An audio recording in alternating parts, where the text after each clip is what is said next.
नमस्कार दोस्तों, स्वागत है आपका हमारे YouTube चैनल एसएससी एस्पिरेंट पर।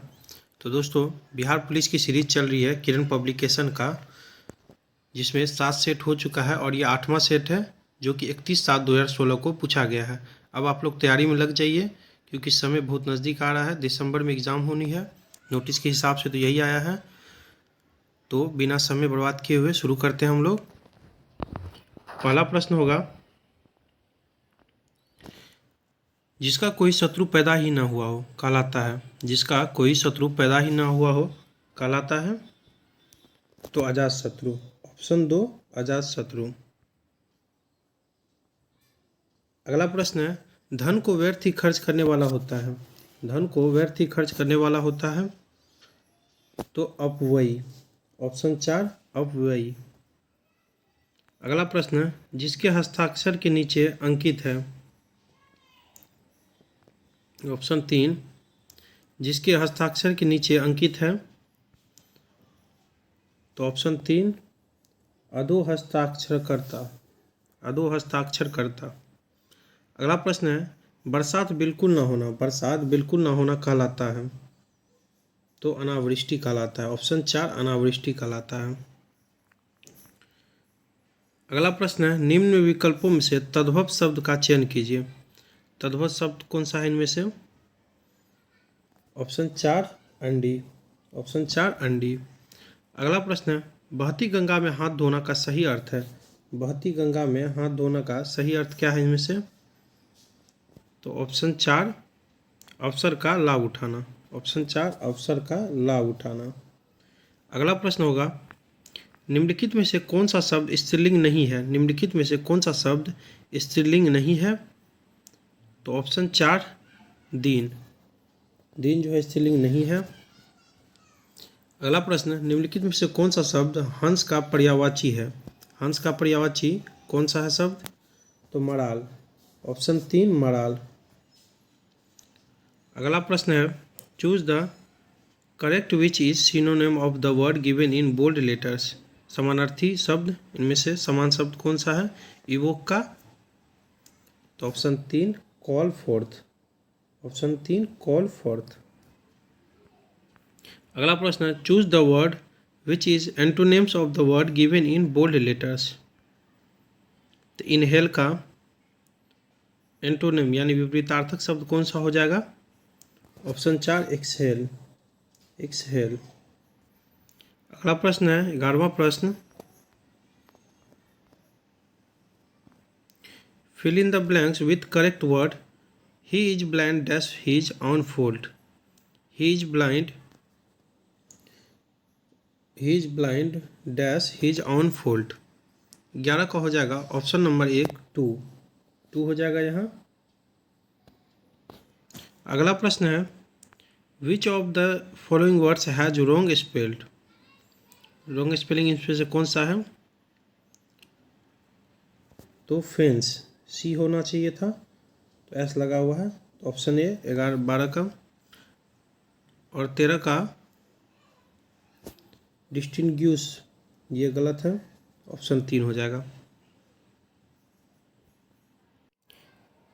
जबकि इसका सही जो है स्पेलिंग क्या हो जाता है वो भी जान लीजिए आप लोग, बाद में काम आएगा। तो DISTI तक ठीक है। NGU DISTINGUIES होगा, ISH होगा। यहाँ पर आई लग जाएगा, बीच में आई।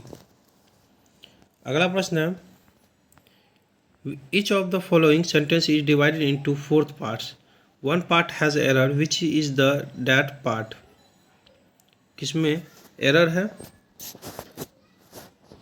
तो इसमें से misguide from the politicians. Option 2 गलत है, एरर है इसमें। As a nation we just did not knew how to value our cultural treasure. तो इसमें कौन सी फॉल्ट है? तो जो है we just did not knew. We just did not knew option 2 में फॉल्ट है। अगला प्रश्न है, भारत का संविधान कब अपनाया गया।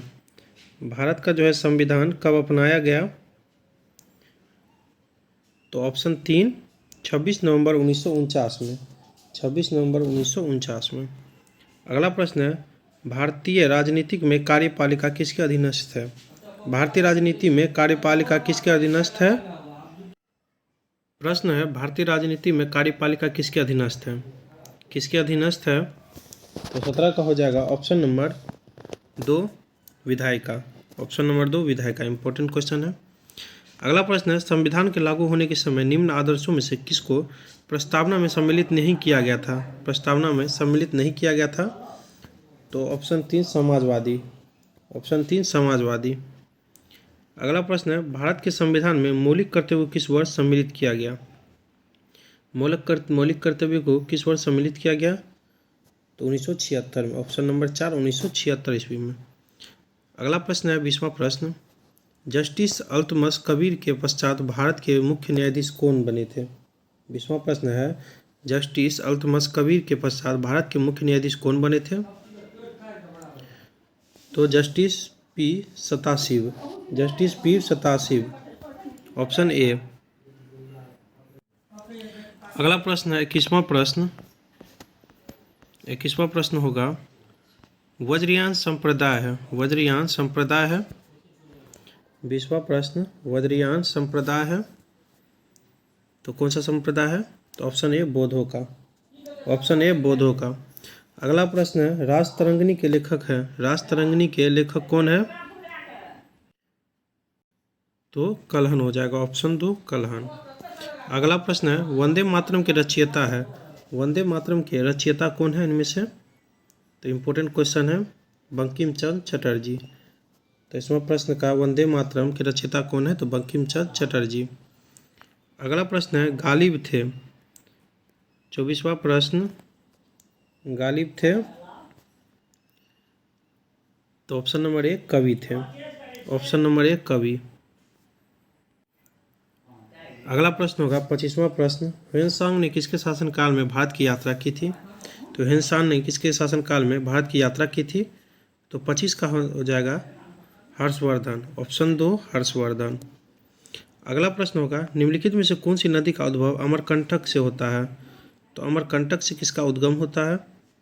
तो ऑप्शन 2 नर्मदा का। ऑप्शन 2 नर्मदा का। अगला प्रश्न है 27वां प्रश्न नाथुला पास डैश राज्य में स्थित है। नाथुला दर्रा बोल रहा होगा। नाथुला दर्रा किसके पास राज्य में स्थित है? तो सिक्किम। ऑप्शन 2 सिक्किम। 28वां प्रश्न होगा चार मीनार स्थित है। चार मीनार स्थित है तो हैदराबाद में। ऑप्शन नंबर 4 हैदराबाद में स्थित है। डल झील स्थित है। डल झील स्थित है 29 का हो जाएगा ऑप्शन नंबर 3 श्रीनगर में। अगला प्रश्न है किस शहर को गुलाबी शहर के नाम से भी जाना जाता है? 30वां प्रश्न किस शहर को गुलाबी शहर के नाम से जाना जाता है? तो ऑप्शन नंबर 2 जयपुर को। 31वां प्रश्न होगा 31वां प्रश्न सिंधु सभ्यता के निम्नलिखित स्थलों में से किस स्थल में गोदी यानी डॉक यार्ड होने का प्रमाण मौजूद है? तो लोथल में। ऑप्शन 2 लोथल में। अगला प्रश्न 32वां मान्यता अनुसार महाभारत की लड़ाई कुरुक्षेत्र में कितने दिन तक लड़ी गई थी? इम्पोर्टेंट है। कितने दिनों तक लड़ी गई थी? तो 18 दिनों तक लड़ी गई थी। Option number 3 important. अगला प्रश्न है 33वां प्रश्न योग दर्शन के संस्थापक कौन थे? योग दर्शन के संस्थापक कौन थे? तो ऑप्शन नंबर 2 पतंजलि। सबको पता होगा पतंजलि। अगला प्रश्न है उत्तरी बिहार का प्राचीन नाम क्या था? 34वां प्रश्न उत्तरी बिहार का प्राचीन नाम क्या था? तो Vajji. Option number A Vajji. अगला प्रश्न है द्वितीय बौद्ध परिषद कहाँ हुई थी? 35वां प्रश्न द्वितीय बौद्ध परिषद कहाँ हुई थी? तो 35 का हो जाएगा ऑप्शन नंबर 2 वैशाली में। पहला अगर पूछे तो राजगिरी में हुआ था, याद रखिएगा। और यहाँ दूसरा पूछ रहा है तो वैशाली में। अगला प्रश्न है चौसा की लड़ाई में शेरशाह ने किसको हराया था? चौसा की लड़ाई में शेरशाह ने किसको हराया था? तो हुमायूं को। ऑप्शन नंबर 4 हुमायूं को हराया था। नेक्स्ट क्वेश्चन है 37 है, निम्नलिखित पेशवाओं में से नाना साहिब के रूप में कौन लोकप्रिय थे? तो नाना साहब के रूप में कौन लोकप्रिय थे? बालाजी बाजीराव। Option number 3 Balaji Bajirao. अगला प्रश्न है 38वां प्रश्न, किस ब्रिटिश जनरल ने पोर्टो नोवो में हैदर अली को हराया था? पोर्टो नोवो में हैदर अली को हराया था। तो ऑप्शन नंबर 2 सर आयर कूट। सर आयर कूट। अगला प्रश्न है प्रार्थना समाज के संस्थापक थे। 39वां प्रश्न, प्रार्थना समाज के संस्थापक थे। तो ऑप्शन 3 आत्माराम पांडुराम।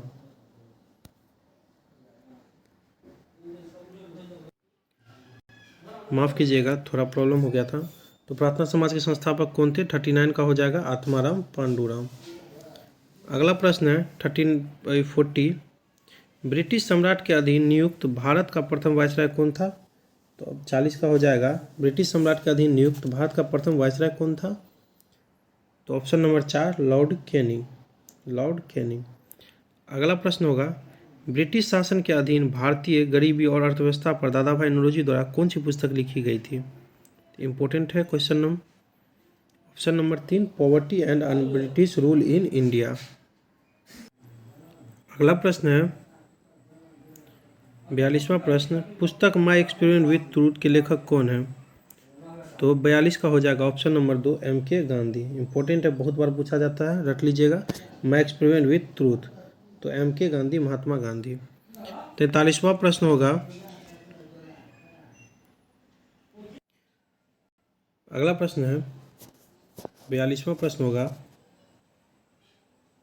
43वां प्रश्न, विश्व का सबसे गहरा महासागर है। विश्व का सबसे गहरा महासागर है। 43वां प्रश्न, विश्व का सबसे गहरा महासागर है। तो ऑप्शन नंबर 1 प्रशांत महासागर। ऑप्शन नंबर 1 प्रशांत महासागर। 44वां प्रश्न, पृथ्वी के कुल सतह क्षेत्र का लगभग कितने प्रतिशत भाग जलमंडल में शामिल है, जलमग्न है? तो 44 का हो जाएगा ऑप्शन नंबर ए 70%। बहुत बार पूछा भी गया है, इम्पोर्टेंट है। अगला प्रश्न है अपनी धुरी पर पृथ्वी के घूर्णन की दिशा है। अपनी धुरी पर पृथ्वी के घूर्णन की दिशा है। 45 का हो जाएगा ऑप्शन नंबर 2 पश्चिम से पूरब। अगला प्रश्न है 46वां प्रश्न, वायुमंडल की कौन सी परत बड़े जेट विमानों के लिए आदर्श उड़ान परिस्थितियों के हालात प्रदान करती है? तो ऑप्शन नंबर 3 स्ट्रेटोस्फीयर। 47वां प्रश्न होगा, निम्न में से कौन सा मंडल उत्तर मध्य रेलवे का हिस्सा नहीं है? उत्तर मध्य रेलवे का हिस्सा नहीं है, तो कोटा मंडल। ऑप्शन नंबर 4 कोटा मंडल। 48वां प्रश्न होगा, निम्नलिखित राज्यों में से किसकी सबसे कम जनसंख्या है? सबसे कम जनसंख्या वाला राज्य कौन से हो जाएगा? तो ऑप्शन नंबर ए सिक्किम हो जाएगा।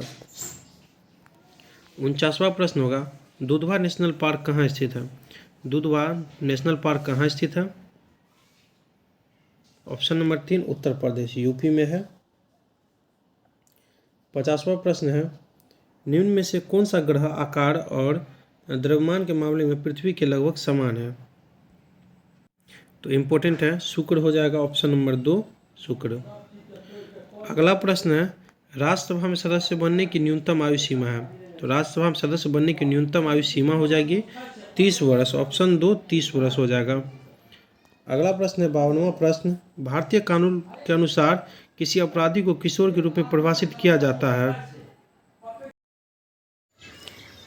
तो हो जाएगा ऑप्शन नंबर ए 18 वर्ष से कम। 18 वर्ष से कम। अगला प्रश्न है,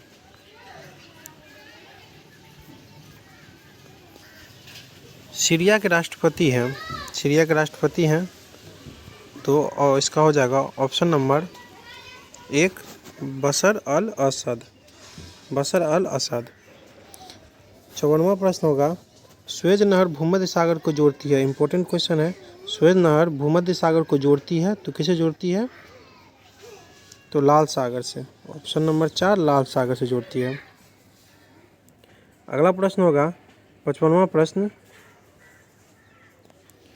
निम्नलिखित में से कौन सा शहर 2 महाद्वीपों में फैला हुआ है? निम्नलिखित में से कौन सा शहर 2 महाद्वीपों में फैला हुआ है? तो इस्तांबुल। इस्तांबुल हो जाएगा ऑप्शन नंबर 2 इस्तांबुल। अगला प्रश्न है समुराई योद्धा वर्ग है, समुराई योद्धा वर्ग है तो 56 का हो जाएगा ऑप्शन नंबर 3 जापान में। ऑप्शन नंबर 3 जापान में। अगला प्रश्न है प्रश्न संख्या है 57, निम्नलिखित में से कौन सा भारत में मौलिक अधिकार नहीं है? तो कौन सा मौलिक अधिकार नहीं है? काम करने का अधिकार, ऑप्शन 2 काम करने का अधिकार। तो बाकी समानता का अधिकार है, शिक्षा का अधिकार है, धार्मिक स्वतंत्रता का अधिकार है। अगला प्रश्न होगा भारतीय संविधान के 8वीं अनुसूची से संबंधित है, 8वीं अनुसूची से संबंधित है तो भारत के राजभाषाएं, भारत के भाषाएं हैं। 8वीं अनुसूची में कितनी भाषाएं हैं? तो 22 भाषाएं हैं, याद रखिएगा 22 भाषाएं हैं। अगला प्रश्न होगा भारतीय संविधान की प्रस्तावना में समाजवादी शब्द जोड़ा गया तो किस संविधान संशोधन के द्वारा जोड़ा गया था? ऑप्शन नंबर 2 42वें संविधान संशोधन। इसे मिनी कॉन्स्टिट्यूशन भी कहा जाता है, लघु संविधान। अगला प्रश्न होगा मेरी कॉम संबंधित है तो सभी को पता होगा मेरी कॉम संबंधित है तो बॉक्सिंग से, ऑप्शन नंबर 2। अगला प्रश्न होगा 61वां प्रश्न, 61वां प्रश्न है मशरूम किसका उदाहरण है? कुकुरमुत्ता जिसे कहते हैं तो किसका उदाहरण है? तो कवक का, ऑप्शन नंबर 1 कवक का। अगला प्रश्न है नेफ्रोलॉजी किसका अध्ययन है? नेफ्रोलॉजी किसका अध्ययन है? तो ऑप्शन नंबर 1 गुर्दे का है, ऑप्शन नंबर 1 गुर्दे का। नेक्स्ट क्वेश्चन है 63, निम्न में से कौन सी जड़ नहीं है? तो कौन सी जड़ इनमें से नहीं है? तो अदरक, ऑप्शन नंबर 3 अदरक। अगला प्रश्न होगा 64वां प्रश्न, 64वां प्रश्न है किसकी कमी के कारण बच्चों में रिकेटस होता है? किसकी कमी के कारण बच्चों में रिकेटस होता है? तो विटामिन डी के कारण में, ऑप्शन नंबर 4।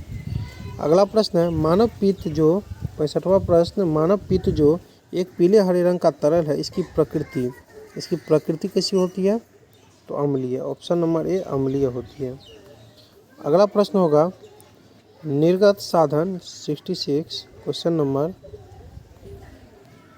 निर्गत साधन संभव बनाते हैं, निर्गत साधन संभव बनाते हैं तो 66 का हो जाएगा ऑप्शन नंबर 1 आंकड़े देखना और प्रिंट करना, आंकड़े देखना और प्रिंट करना। 67वां प्रश्न होगा निम्न में से कौन सा हार्डवेयर का उदाहरण नहीं है? तो कौन सा हार्डवेयर का उदाहरण नहीं है? तो एक्सेल नहीं है, ऑप्शन नंबर 4।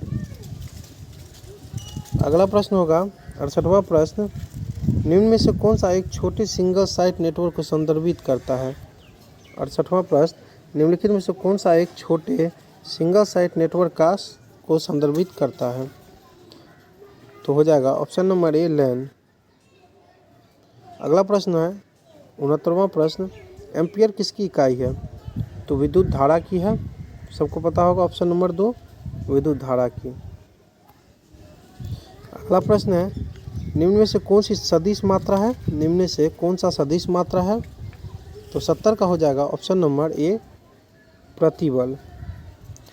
अगला प्रश्न है एक परमाणु के नाभिक में सम्मिलित है, एक परमाणु के नाभिक में संदर्भित है तो न्यूट्रॉन और प्रोटॉन, ऑप्शन नंबर 3 न्यूट्रॉन और प्रोटॉन। अगला प्रश्न है न्यूटन के पहले सिद्धांत को यह भी कहते हैं, क्या कहते हैं न्यूटन के पहले सिद्धांत को और किस नाम से जानते हैं? तो जड़त्व के सिद्धांत से, ऑप्शन नंबर 2 जड़त्व का सिद्धांत। 73वां प्रश्न है हेमाटाइट किसका अयस्क है? हेमाटाइट किसका अयस्क है?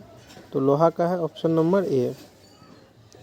अगला प्रश्न है 74वां प्रश्न, निम्न में से कौन सी अक्रिय गैस नहीं है? तो कौन सी अक्रिय गैस नहीं है? तो हाइड्रोजन नहीं है, ऑप्शन नंबर 3। बाकी नियोन है, हीलियम है और आर्गन है। अब 75वां प्रश्न होगा 75, निम्न में से कौन सी हास्य गैस के रूप में जानी जाती है? तो nitrous oxide N2O, option number 4 75 का हो जाएगा। अगला प्रश्न है 76वां प्रश्न, चीली सीरा किसका सामान्य नाम है? चीली सीरा किसका सामान्य नाम है? तो option number A sodium nitrate का, सोडियम नाइट्रेट का। नेक्स्ट क्वेश्चन है 77, अत्यधिक किण्वन से आप क्या समझते हैं? अत्यधिक किण्वन से आप क्या समझते हैं? तो हो जाएगा ऑप्शन नंबर 4, यह अपशिष्ट जल में ईंधन के रूप में हाइड्रोजन उत्पन्न करने की पद्धति है। 78वां प्रश्न होगा, इंटरनेट में किस टाइप के स्विचकन का प्रयोग किया जाता है? इंटरनेट में किस टाइप के स्विचन का प्रयोग किया जाता है? तो पैकेट का, ऑप्शन 3 पैकेट का। 79, कंकाल की मांसपेशियों की अनुमानित संख्या बताएं। तो अनुमानित संख्या बताना है कंकाल तंत्र की मांसपेशियों का। तो 79 का हो जाएगा ऑप्शन नंबर 2 700। अगला प्रश्न है प्रश्न संख्या 80, पारिस्थितिकी तंत्र शब्दावली किसने प्रस्तुत की थी? तो किसने प्रस्तुत की थी? तो टेंसले ने, एजी टेंसले ने। 81वां प्रश्न, कोशिका की खोज की गई। कोशिका की खोज की गई तो रॉबर्ट हुक द्वारा, ऑप्शन 1 रॉबर्ट हुक द्वारा। अगला प्रश्न है, पेनिसिलिन के जैव प्रतिरोधी गुणधर्मों की खोज की गई तो किसके द्वारा की गई थी?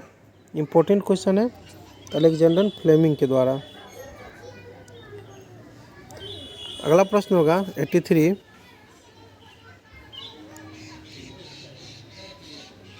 हाइड्रोफोबिया से संबंधित है। हाइड्रोफोबिया से संबंधित है तो 83 का हो जाएगा ऑप्शन नंबर 3 रेबीज। हाइड्रोफोबिया से संबंधित है रेबीज। 84वां प्रश्न, निम्नलिखित में से कौन सा जहर है? इनमें से कौन सा जहर है? तो 84 का हो जाएगा ऑप्शन नंबर 2 KCN। 85वां प्रश्न, घेगा डैश की कमी से होता है। घेगा डैश की कमी से होता है तो हो जाएगा ऑप्शन 2 आयोडीन की कमी से। आयोडीन की कमी से। अगला प्रश्न है, अस्थि सुषुरता ऑस्टियोपोरोसिस डैश की कमी से होता है तो किसी कमी से हो जाता है यह रोग? तो कैल्शियम की कमी से, हड्डी में कैल्शियम की कमी से हो जाता है। अगला प्रश्न है 87वां प्रश्न, क्वाशियोरकर बीमारी डैश की कमी के कारण होता है। तो क्वाशियोरकर बीमारी डैश की कमी के कारण होता है तो ऑप्शन टी प्रोटीन, प्रोटीन के कारण। अगला प्रश्न है, निम्नलिखित में से कौन सी प्रजाति खतरे में नहीं है? इनमें से खतरे में कौन नहीं है? तो ऑप्शन नंबर 4 भारतीय तोता। बाकी हिमालय बटेर, भारतीय गीद, साइबेरियन सारस सभी खतरे वाली प्रजाति है। टाइटन डैश का चंद्रमा है। टाइटन जो है डैश का चंद्रमा है तो 89 का हो जाएगा ऑप्शन नंबर 1 शनि का। अगला प्रश्न है, वोल्ट मापी यंत्र का उपयोग डैश मापने के लिए किया जाता है। वोल्ट मापी का यंत्र का उपयोग डैश मापने के लिए किया जाता है तो विभवांतर, ऑप्शन 3 विभवांतर का। 91वां प्रश्न है, मिस्टर दत्ता अपने 3 लाख रुपए के सेवानिवृत्त लाभ को अंशतः डाकघर में और अंशतः बैंक में क्रमशः 10%, 6% के ब्याज पर जमा करना चाहते हैं। यदि उनकी मासिक ब्याज आय 2000 रुपये है तो डाकघर और बैंक में उनकी जमा राशि में अंतर था। तो इसको सॉल्व कीजिएगा तो आंसर 1 आ जाएगा 0। अगला प्रश्न होगा 92वां प्रश्न, यदि a² + b² + c² = 2 × a - b - c × -3 तो a + b + c का मान क्या होगा? तो इसको सॉल्व कीजिएगा आप लोग तो ऑप्शन 2 -1 आ जाएगा। 93वां प्रश्न है, यदि x + y = 4, x² + y = 14, x बड़ा है y से तो x y का सही मान क्या होगा? तो इसको सॉल्व करने के बाद आप लोग को पुट कीजिएगा मान 2 + √3 और 2 - √3। 94वां प्रश्न है, यदि cos θ + sin θ = m तो sec θ + cosec θ बराबर n तो n × m² - 1 का मान किसके बराबर होगा? तो इसको सॉल्व करने के बाद आप लोगों को 2m का आंसर हो जाएगा ऑप्शन नंबर 4। अगला प्रश्न है 95, 1/1 + √2 + √3 + 1/1 - √2 + √3 का मान क्या है? इसको सॉल्व करने के बाद आपको 1 आ जाएगा ऑप्शन नंबर 1। अगला प्रश्न है, यदि एक गोले की त्रिज्या को 2 सेंटीमीटर बढ़ाया जाता है तो उसका सतह क्षेत्रफल 385 सेंटीमीटर स्क्वायर से बढ़ जाता है। तो गोले की त्रिज्या प्रारंभ में कितनी थी? तो इसको भी सॉल्व कीजिएगा तो 6 सेंटीमीटर आ जाएगा, ऑप्शन नंबर 3। अगला प्रश्न है, दो संख्याओं का अनुपात 3:4 है और उसका महत्तम समापवर्तन 15 है, तो संख्याओं का योग क्या होगा। तो इसको सॉल्व करने के बाद आंसर आ जाएगा हम लोगों का 105, ऑप्शन नंबर ए। अगला प्रश्न होगा 98वां प्रश्न, एक दुकानदार एक वस्तु की कीमत उसकी वास्तविक लागत से 30% अधिक नियत करता है। यदि वह उसे अंकित मूल्य पर 10% छूट पर बेचता है तो लाभ कितना होगा। तो लाभ परसेंटेज मांग रहा है, परसेंटेज लाभ। तो 98 को सॉल्व करने के बाद ऑप्शन 2 17% हम लोग का आंसर आ जाएगा। अगला प्रश्न है, यदि किसी चक्रीय चतुर्भुज के 3 उत्तरोत्तर कोण 1:3:4 के अनुपात में हो तो चौथे कोण का माप बताइए। तो चौथा कोण कौन सा इनमें से हो जाएगा। तो ऑप्शन 2 72 डिग्री हो जाएगा, ऑप्शन 2 72 डिग्री। आज का लास्ट प्रश्न और 8वां सेट का भी लास्ट प्रश्न है, 100 प्रश्न। यदि 25 कुर्सियों का लागत मूल्य 30 कुर्सियों के विक्रय मूल्य के बराबर है तो हानि का प्रतिशत कितना है। तो इसको सॉल्व करने के बाद ऑप्शन ए 16.2/3% आ जाएगा। तो चलिए वीडियो यहीं पर समाप्त होती है। आप लोग को वीडियो अच्छी लगी हो तो सपोर्ट कीजिए, सब्सक्राइब कीजिए, चैनल से जुड़ जाइए। मैं लगातार जब तक बिहार पुलिस का एग्ज़ाम नहीं हो जाता सेट कराता रहूँगा। प्रीवियस ईयर का प्रैक्टिस सेट जितना भी है सारा कराता रहूँगा। थैंक यू दोस्तों, wish you all the best.